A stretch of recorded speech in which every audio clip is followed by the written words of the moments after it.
नमस्कार, देवभूमि समाचार में आपका स्वागत है। आपके साथ मैं रीना झाबालियान। खबरों का रुख करेंगे, लेकिन उससे पहले एक नजर डालते हैं इस वक्त की हेडलाइंस पर। चारधाम यात्रा मार्ग पर 25 जगहों पर मिल रही ई चार्जिंग की सुविधा। इलेक्ट्रिक वाहन चालकों को मिल रही सुविधा। ग्रीन चारधाम यात्रा को बढ़ावा देने के लिए सरकार का फोकस। चंपावत जिले को बड़ी सौगात, 68.5 करोड़ की योजनाओं की मिली मंजूरी। मंत्री रेखा आर्य बोली, चंपावत को आदर्श जिला बनाने की दिशा में हो रहा काम। उत्तराखंड के मदरसों में अब नहीं दी जाएगी धार्मिक शिक्षा। उत्तराखंड वक्फ बोर्ड के अध्यक्ष शादाब शम्स ने लगाई दीनी तालीम पर रोक। कांग्रेस ने उठाए सवाल।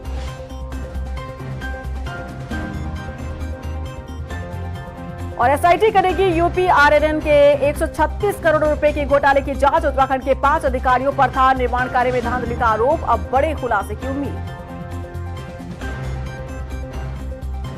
और चलिए अब बुलेटिन की शुरुआत कर देते हैं। मुख्यमंत्री पुष्कर सिंह धामी ने प्रदेश भर से आए युवक और महिला दंगल के प्रतिनिधियों के साथ संवाद किया। इस मौके पर मुख्यमंत्री ने मंगल दलों को मिलने वाली प्रोत्साहन राशि 4,000 से बढ़ाकर 5,000 रुपए करने की घोषणा की है। मंगल दलों को आत्मनिर्भर बनाने और ऋण सुविधा प्रदान करने के लिए नीति बनाई जाएगी। राज्य स्तर पर एक पोर्टल बनाया जाएगा, जिससे प्रत्येक युवा और महिला मंगल दल को एक दूसरे से जोड़ा जाएगा। धामी सरकार ने इस बार चारधाम यात्रा मार्गों में 25 स्थानों पर ई व्हीकल चार्जिंग की सुविधा उपलब्ध करा दी है। इससे यात्रा पर आने वाले इलेक्ट्रिक वाहन चालकों को सुविधा मिल रही है। साथ ही इलेक्ट्रिक वाहनों की संख्या में भी बढ़ोतरी हो रही है। बता दें कि सीएम धामी ने इस बार चारधाम यात्रा को ग्रीन यात्रा की थीम पर आयोजित करने के निर्देश दिए हैं, जिसके तहत इस दिशा में लगातार कदम उठाए जा रहे हैं। चंपावत के बनबसा में मंत्री रेखा आर्य की अध्यक्षता में जिला योजना समिति की बैठक हुई, जिसमें 68 करोड़ 57 लाख रुपए की योजनाओं को मंजूरी दी गई है। इन योजनाओं में कृषि, पशुपालन, मत्स्य, सिंचाई, स्वास्थ्य, पर्यटन, शिक्षा, खेल, बाल विकास समेत कई प्रमुख योजनाएं शामिल हैं और ज्यादातर योजनाओं को 2 साल के भीतर पूरा करने का लक्ष्य रखा गया है। मंत्री रेखा आर्य ने कहा कि चंपावत को आदर्श जिला बनाने की दिशा में योजनाएं मील का पत्थर साबित होंगी। जनपद चंपावत की 2025-26 की जिला योजना की आज बैठक रही और इस बैठक में निश्चित रूप से हमारे जो पुराने कमिटेड हमारे जो खर्चे हैं उसका भी अनुमोदन हुआ है। पीआरडी जवानों की सैलरी का भी अनुमोदन हुआ है और निश्चित रूप से चाहे वो जल संस्थान से या जल निगम से जो हमारे ऑपरेटर लगे हुए उनकी भी 20% सैलरी का यहाँ पर अनुमोदन हुआ है। इसके अलावा जो हमारे विकास कार्य हैं उस दिशा में भी चाहे वो उद्यान विभाग के संदर्भ हो कि कीवी को हमें बढ़ावा देना हो, चाहे वो हमारे पर्यटन के दृष्टिकोण से हमें बढ़ावा देना हो, चाहे हमारे को स्वरोजगार के दृष्टिकोण से बजट आवंटन करना हो, चाहे स्वास्थ्य विभाग की ओर से पीएससी में डिलीवरी सेंटर को अच्छे से और डेवलप करना हो या उसका विस्तार करना हो, ये सारी व्यवस्थाएं आज जिला योजना के माध्यम से जो बजट उसमें आवंटित की गई है। उत्तराखंड में अवैध मदरसों पर कार्रवाई लगातार जारी है। प्रदेश में अब तक 220 से ज्यादा अवैध मदरसों के खिलाफ कार्रवाई की जा चुकी है। इस बीच मदरसों को लेकर वक्फ बोर्ड के अध्यक्ष शादाब शम्स का एक बड़ा बयान सामने आया है। उन्होंने साफ कर दिया है कि मदरसों में अब मुस्लिम धर्म से जुड़ी चीजों को नहीं पढ़ाया जाएगा, दीनी तालीम नहीं दी जाएगी। देखिए रिपोर्ट। उत्तराखंड के मदरसों को हाईटेक बनाने और गुणवत्तापूर्वक शिक्षा मुहैया कराने को लेकर मदरसा बोर्ड और वक्फ बोर्ड अब आमने सामने आ गए हैं। हालांकि दोनों का कहना है कि बेहतर शिक्षा के लिए वो अपने अपने स्तर से प्रयास कर रहे हैं। बता दें कि उत्तराखंड में 415 मदरसे संचालित हैं, जिनमें से 117 मदरसे उत्तराखंड वक्फ बोर्ड के अधीन हैं। अब वक्फ बोर्ड द्वारा संचालित 117 मदरसों में उत्तराखंड बोर्ड के पाठ्यक्रम पढ़ाए जाएंगे। इन पाठ्यक्रम में भगवान राम, कृष्ण, गुरु नानक देव और बाबा साहब भीमराव अंबेडकर के बारे में पढ़ाया जाएगा। वक्फ बोर्ड के अध्यक्ष शादाब शम्स ने कहा कि 117 मॉडर्न मदरसों में उत्तराखंड बोर्ड के सिलेबस ही पढ़ाए जाएंगे। उन्होंने साफ किया कि अब मदरसों में तैतानिया, फोकानिया, मुंशी, मौलवी जैसी चीजें नहीं पढ़ाई जाएंगी। बच्चों को वही पढ़ना है जो उत्तराखंड बोर्ड में है। बिल्कुल सही है। 2 सिलेबस एक मदरसे में नहीं चल सकते। अब अगर मदरसा बोर्ड पढ़ाएंगे तो उत्तराखंड बोर्ड नहीं पढ़ा पाएंगे, और इसलिए हमने बिल्कुल तय किया है कि हम उत्तराखंड का बोर्ड पढ़ाएंगे, उत्तराखंड का सिलेबस पढ़ाएंगे। उत्तराखंड का आम बच्चा, जो मेरे उत्तराखंड का बच्चा पढ़ रहा है, वही मदरसे का बच्चा भी वही एजुकेशन हासिल करेगा, और उसी एजुकेशन में वो श्री राम को भी पढ़ेगा उस मॉडर्न मदरसे में, क्योंकि हमारे जो सिलेबस है उत्तराखंड का, उसमें श्री राम भी हैं, श्री कृष्ण भी हैं, गुरु नानक देव भी हैं, डॉक्टर बाबा साहब भीमराव अंबेडकर भी हैं। हम नहीं पढ़ाएंगे ना तैतानिया, फौकानिया, पंजुम, मुंशी, मौलवी, मौल्लिम, ये नहीं चाहिए भाई। हमें हमें हमें हमें हमारे ज्ञान पे रहने दो, नहीं चाहिए हमें ये ज्ञान। हम मदरसा बोर्ड से भी, उनकी लाइन अलग है, हम कंट्रोवर्सी ना हो जाए इसलिए मैं उनकी लाइन पे नहीं जाऊंगा। वो उनकी एजुकेशन है, वो दें अपने मदरसों में। वहीं मदरसा बोर्ड के अध्यक्ष मुफ्ती शमून कासमी ने कहा कि मदरसों में 2023 से एनसीईआरटी की किताबें पढ़ाई जा रही हैं। बच्चे भी वही पढ़ाई कर रहे हैं जो दूसरे स्कूलों के बच्चे पढ़ रहे हैं। जिन्हें इस बारे में जानकारी नहीं है वो अलग अलग बयान दे रहे हैं। वहीं अब वक्फ बोर्ड और मदरसा बोर्ड दोनों ही अपने अपने स्तर से छात्रों को बेहतर शिक्षा मुहैया कराने का दावा कर रहे हैं। देखिए, असल में जो मदरसा बोर्ड है वो आधुनिक एजुकेशन जो है सारे मदरसों को उपलब्ध करा रहा है, और आपने देखा कि 96.5% बच्चे 2024 में उनमें सफल हुए। अब जो यहाँ जो वक्फ की संपत्ति पर मदरसे चल रहे हैं, अधिकतर उन्हीं मदरसों में वही मदरसे सील हुए हैं, क्योंकि वो नियमित तौर से कहीं से रजिस्टर्ड नहीं थे। ज़्यादातर बच्चे जो हमारे पास जो मदरसे हैं वो बंद हुए हैं। तो ये तो मैं नहीं समझता हूँ कि जो एक और सब्जेक्ट आया तहतानिया, फौकानिया और उसका, तो आपको बताएं कि ये बिल्कुल जैसे गुरुकुलम के अंदर धर्मशास्त्र की एजुकेशन होती है और उसमें उसके साथ आधुनिक एजुकेशन दी जाती है। हमने आधुनिक एजुकेशन को धार्मिक एजुकेशन के साथ साथ जोड़ा है। मदरसों की पढ़ाई को लेकर कांग्रेस ने वक्फ बोर्ड के अध्यक्ष पर सवाल उठाए हैं। कांग्रेस प्रदेश उपाध्यक्ष सूर्यकांत धस्माना ने कहा कि फंडामेंटल राइट है कि बच्चे किसी भी धर्म की पढ़ाई कर सकते हैं। देखिए, उनको इतना ज्ञान होना चाहिए कि दीनी तालीम और दुनियावी तालीम दो अलग अलग चीज़ है। जो बच्चे दीनी तालीम चाहते होंगे उनको शादाब शम्स तो क्या, हिंदुस्तान का कोई भी बड़े से बड़ा नेता रोक नहीं सकता।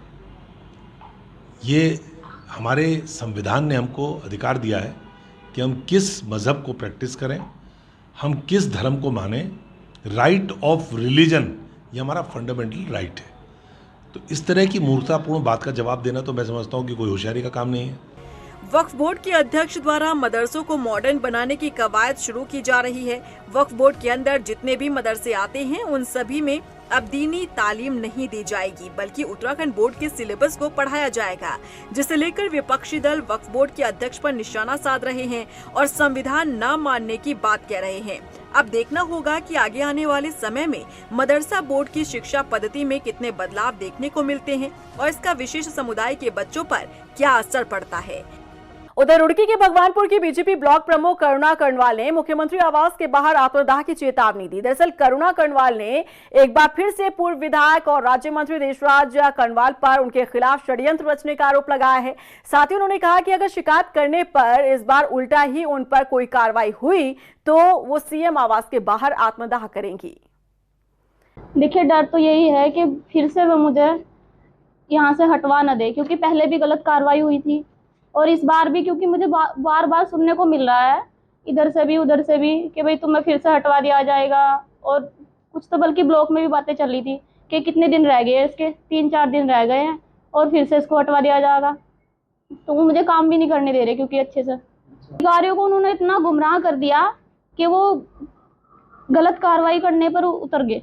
बिल्कुल मैं अपनी सरकार से प्रार्थना करती हूँ कि वो अपनी बेटी का सहयोग करे, क्योंकि अगर वो ही नहीं करेंगे, मेरा सहयोग करेगा तो कौन सहयोग करेगा। वही कर्नल सोफिया कुरैशी को लेकर मध्य प्रदेश के मंत्री विजय शाह द्वारा दिए गए बयान का लगातार विरोध हो रहा है। राजधानी देहरादून में महानगर कांग्रेस ने नारेबाजी के साथ ही मंत्री विजय शाह का पुतला दहन किया। इस दौरान महानगर कांग्रेस के अध्यक्ष जसविंदर सिंह गोगी ने कहा कि भारतीय सेना का अपमान सबका अपमान है और इसे सहा नहीं जाएगा। कांग्रेस ने इस मामले में मुकदमा दर्ज करने के साथ ही सरकार से मंत्री को हटाने की मांग की। देखिए, इंडियन आर्मी का अपमान हम बिल्कुल सहन नहीं करेंगे और जो भाजपा के नेताओं ने आपत्तिजनक शब्द कर्नल सोफिया कुरैशी जी के लिए बोले हैं, उसकी जितने भी शब्द कड़े शब्दों में निंदा की जाए उतनी कम है। और शर्म की बात तो ये है कि हाई कोर्ट ने तो सोमोटो संज्ञान लेके तत्काल मुकदमे के लिए आदेश कर दिए हैं, लेकिन केंद्र सरकार की आंखें अभी भी बंद हैं, सोई हुई हैं। उन्हें तत्काल विजय शाह को मंत्रिपद से हटाना चाहिए और साथ ही साथ भाजपा की जो प्राथमिक सदस्यता से भी उसको निलंबित करना चाहिए। जो काम उसने किया है, जो अपमान हिंदुस्तान का किया है, उसके लिए भाजपा को कभी भी माफ नहीं किया जाएगा। टिहरी के नगर पंचायत घनसाली में विधायक शक्तिलाल शाह और नगर अध्यक्ष आनंद बिष्ट की मौजूदगी में पहली बार बोर्ड बैठक हुई, जिसमें नगर पंचायत के तमाम जनहित कार्यों को लेकर चर्चा की गई। खासतौर पर डिप्टियाडा में जल निकासी और भिलंगना नदी के किनारे सुरक्षा दीवार निर्माण को लेकर चर्चा हुई। इस दौरान आपदा प्रभावित गाँव में 12 लोगों को 18,33,000 के चेक बांटे गए। मुझे अध्यक्ष जी ने आग्रह किया मेरे से कि विधायक जी, मैं पहली बैठक कर रहा हूँ और आप इस बैठक में आना आपको टाइम देना पड़ेगा। मैं अध्यक्ष जी का धन्यवाद करता हूं जिन्होंने मुझे इस बैठक में बुलाया और काफ़ी अधिकारी उन्होंने आमंत्रित किए थे। विशेषकर हमने शहर की ही नहीं, अभी तो पूरी विधानसभा की विभिन्न समस्याओं पर चर्चा की। और आज सौभाग्य की बात यह है कि हमने अपने नया गाँव तिनगढ़ जो हमने विस्थापन किया, उन लोगों को भी हमने 9-10 लोगों को आज उन लोगों को उनके सेकंड किस्त के चेक भी वितरण किए। हमारी नगर पंचायत घनसाली की महत्वपूर्ण बोर्ड बैठक थी, जिसमें लगभग हमने 17-18 विभागों के अधिकारी यहाँ पे बैठक में बुलाए थे, क्योंकि हमारे नगर पंचायत क्षेत्र के अंतर्गत जितनी समस्याएं हैं उनके समाधान के निमित्त हमने सब अधिकारी बुलाए थे। इसमें मुख्य रूप से जैसे PWD विभाग को नालियों को जो खोलने के लिए कहा गया कि क्योंकि बरसात के समय में नालियाँ बंद होने से जो है पूरे आवासीय बस्ती में पानी घुस जाता है। उन्होंने भी 20 दिन का समय दिया है कि 20 दिन में हम सारी नालियाँ खोल के और इस पानी की रोकथाम कर लेंगे। दिनेशपुर नगर पंचायत सभागार में नगर पंचायत अध्यक्ष मंजीत कौर के नेतृत्व में सभी 9 वार्डों के सभासदों के साथ बैठक हुई और बैठक में कई प्रस्ताव पास किए गए, जिसमें बरसात से पहले सभी वार्डों में नाली की साफ सफाई, डेंगू मच्छर से बचने के लिए दवाई का छिड़काव, खस्ताहाल सड़क निर्माण समेत कई प्रस्ताव शामिल थे। बोर्ड की मीटिंग हुई है, हमारे सब सभासदगण, चेयरमैन साहब सब बैठे थे। उसमें ये लिया गया है कि जैसे कई प्रस्ताव पास किए गए हैं, जैसे पानी के वाटर कूलर 10 लगेंगे और उसके बाद कुछ फुहारे लगाए जा रहे हैं और कुछ टेंडर हम 2 करोड़ के निकाल रहे हैं। इसके ऊपर विचार आपस में बैठ के परिवार है विचार किया है और शहर को चमकाना है। शहर को चमकाने के लिए थोड़ा समय लगेगा। आज नगर पंचायत में माननीय अध्यक्ष श्रीमती मंजीत कौर की अध्यक्षता में बैठक हुई है और नगर पंचायत दिनेशपुर के विकास के लिए प्रस्ताव पारित किए गए हैं। जैसे नगर में फॉगिंग की जानी है, कुछ दवाइयाँ खरीदी जानी है। अभी निकट भविष्य में ही जो है बरसात ऋतु शुरू हो जाएगी, उनके लिए नाले वगैरह की सफाई के लिए बोर्ड में प्रस्ताव पारित किए गए। देहरादून में खाकी वर्दी दागदार हुई है। पुलिस की वर्दी पर फिर रिश्वत का दाग लगा है।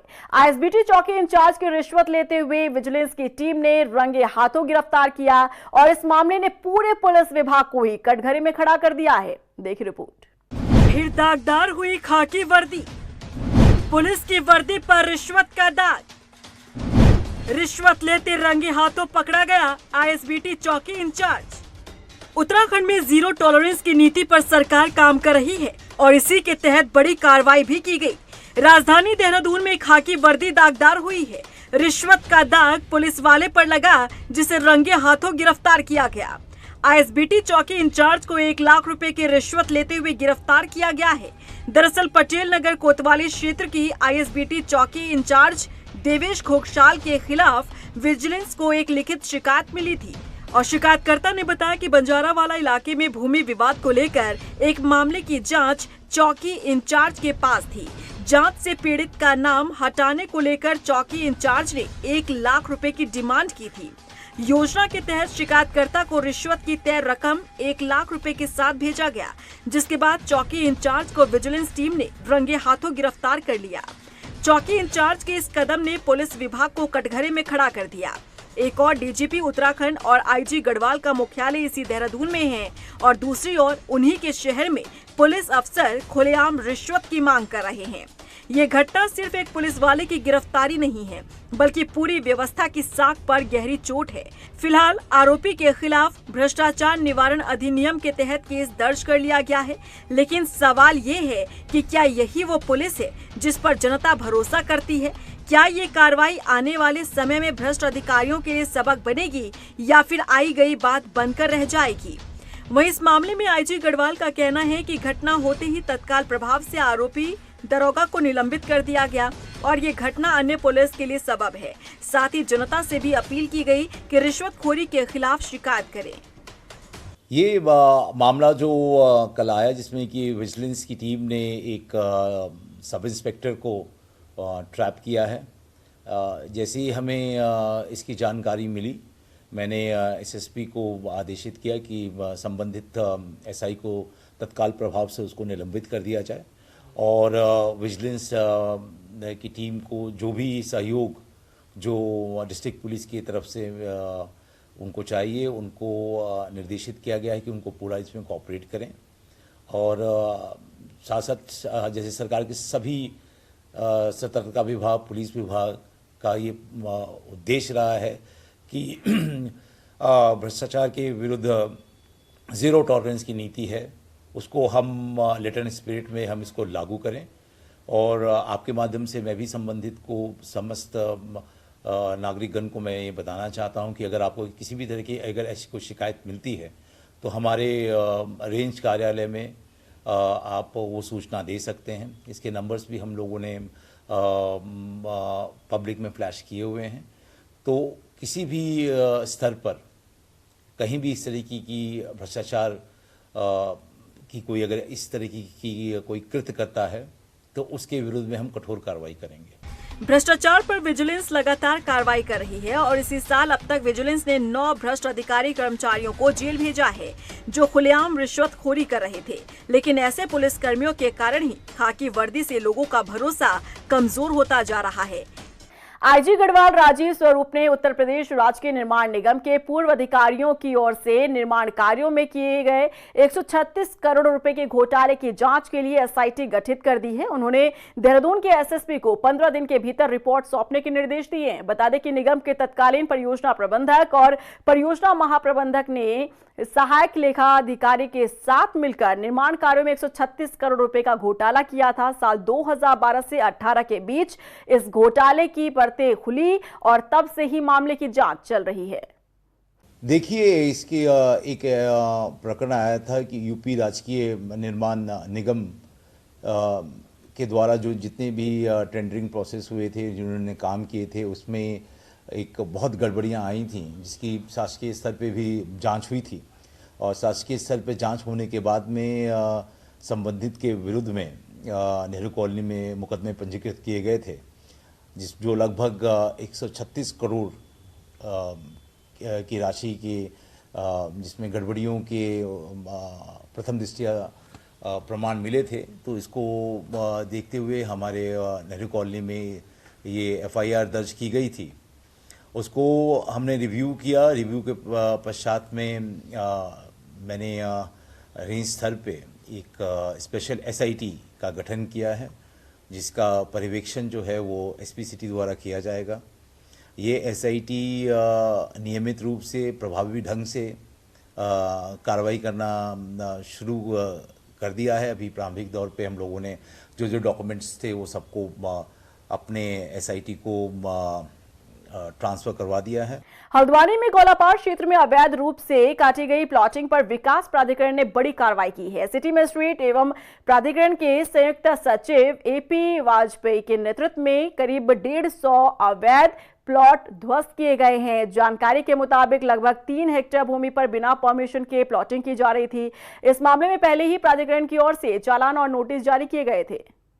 ये गोलापार में गांव है देवला तल्ला पजाया, करीब यहाँ पर 3 हेक्टेयर में सब डिवीजन किया गया है जिसमें कोई विधिक अनुमति इनके द्वारा नहीं ली गई है और पूर्व में इस कॉलोनी का चालान भी किया गया था और इसमें ध्वस्तीकरण आदेश भी पारित है और उसी पारित आदेश के अनुपालन में आज यहाँ पर संयुक्त रूप से कार्रवाई करते हुए जो प्लॉटिंग की गई है उसको यहाँ पर ध्वस्त किया गया है। ये जो हमारे पास इंफॉर्मेशन है और जो रेवेन्यू रिकॉर्ड के हिसाब से करीब 125 से अधिक इसमें लोगों के नामांतरण भी हुआ है और छोटे छोटे प्लॉट्स हैं तो करीब 125 से 150 के आसपास प्लॉट। वहीं रुद्रपुर में आबकारी विभाग ने कच्ची शराब बेचने और बनाने वालों के खिलाफ अभियान चलाया है और इस अभियान के तहत किच्छा के ग्राम बरी में 15 लीटर कच्ची शराब के साथ ही एक अभियुक्त को गिरफ्तार किया है। वहीं टीम ने बिंदुखेड़ा में 3 अवैध शराब की भट्टी नष्ट कर 160 लीटर अवैध शराब जब्त की है। साथ ही 4000 लीटर लहन को मौके से नष्ट किया है।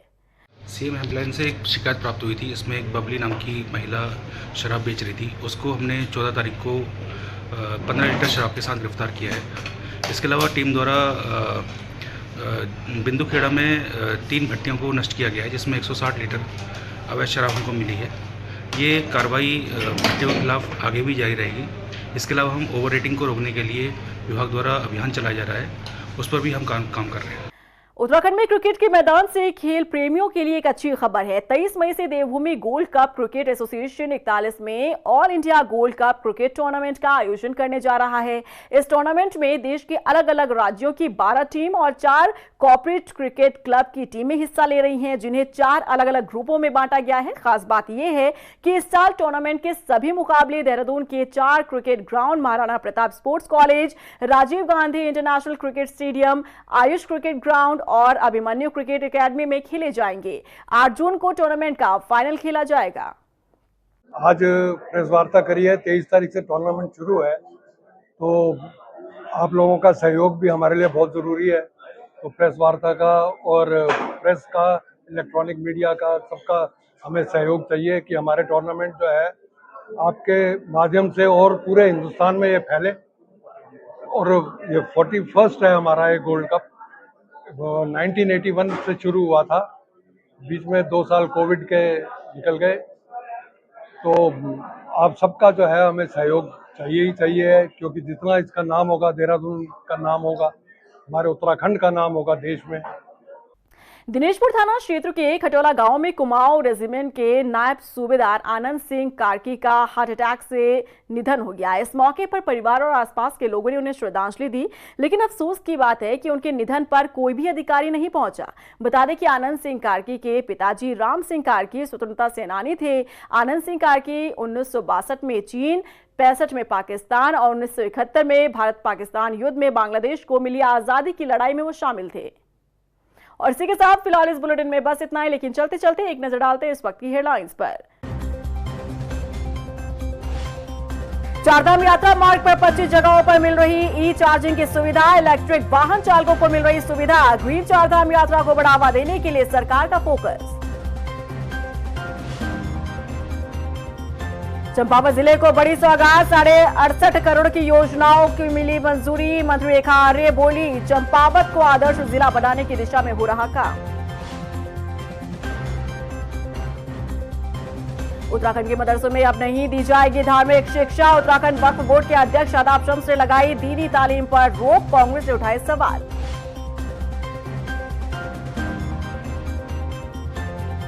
और एसआईटी करेगी यूपी आरएनएन के 136 करोड़ रुपए के घोटाले की जांच। उत्तराखंड के 5 अधिकारियों पर था निर्माण कार्य में धांधली का आरोप, अब बड़े खुलासे की उम्मीद।